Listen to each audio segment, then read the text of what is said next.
Poseta đaka osnovne škole Đure Jakšić iz Skaća konjičkom klubu Graničar deo je aktivnosti koje ova škola sprovodi, angažujući se na pravi način da deci omogući boravak u prirodi i upoznavanje sa vrednostima društva koje se tiču između ostalog odnosa prema životinjama, odnosno očuvanja prirode i njenih lepota. Ova slika je nešto posebno, ona je ukras za svaki ekran, jer toliko radosti na jednom mestu, sreće i zadovoljstva, dečijeg osmeha prijalo je.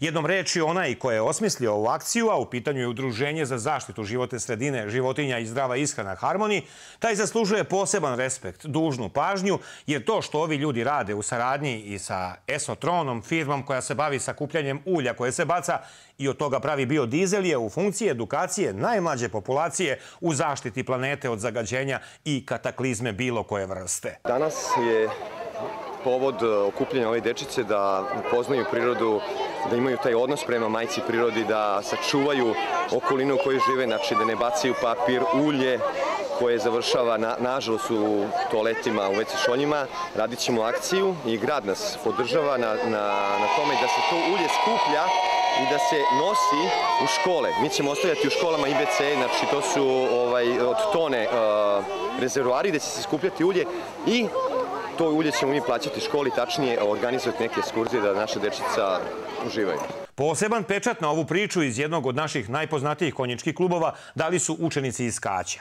Oni su sa puno pažnje pratili predavanje na ove teme, ali i svojim očima gledali kako kovač potkiva konje, odnosno imali prilike da postavljaju pitanja, ali i da dobiju odgovore.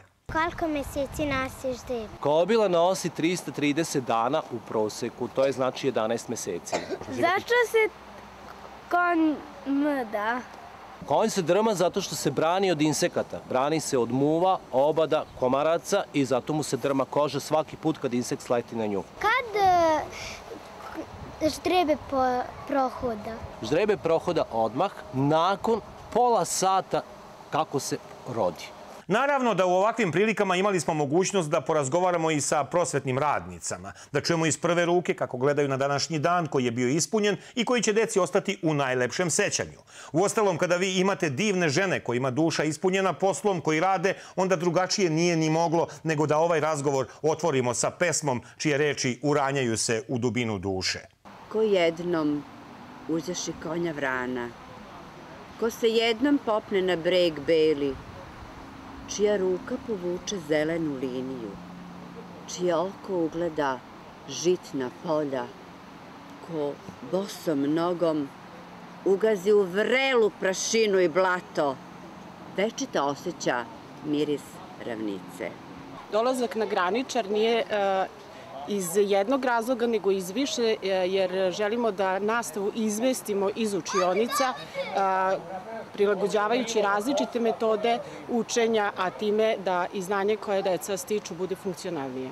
A kad su domaćini iz konjičkog kluba Graničar u pitanju, onda je to primer kako se gosti čekaju, kako se timski mogu stvoriti uslovi za jednu kvalitetnu priču koja nosi snažnu poruku i kojoj se moraju svi vraćati, jer samo ovako školski sistem sa boravkom dece u prirodi ima više smisla nego da se nastava obavlja u učionicama.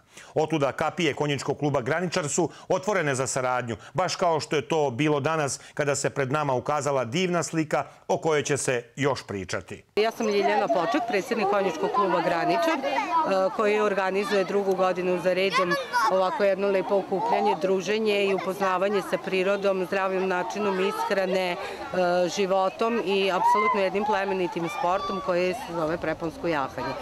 Deca iz osnovne škole Đura Jakšić iz Skaća su naši gosti i ove godine kao i prošle godine, gde su uključeni razni segmenti našeg programa u koji smo osmislili.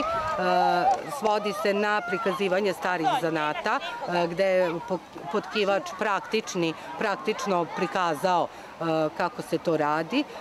Gospodin Bane ispred Udruženja Harmoni, koji će nam sada upravo održati predavanje o zdravom načinu ishrane, životu, očuvanju prirodne sredine i ostalom.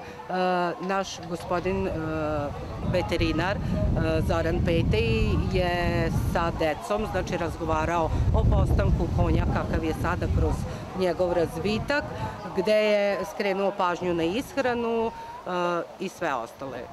Bez sumnje moramo slediti i pratiti one koji idu za korak ispred, a naši domaćini iz udruženja Harmoni pokazali su da im osim ideja ne manjka ni konkretizacija planova i programa i stoga jedno veliko hvala za užitak u krugu generacija kojima se moramo okrenuti i dati im priliku da kvalitetnije i sadržajnije žive.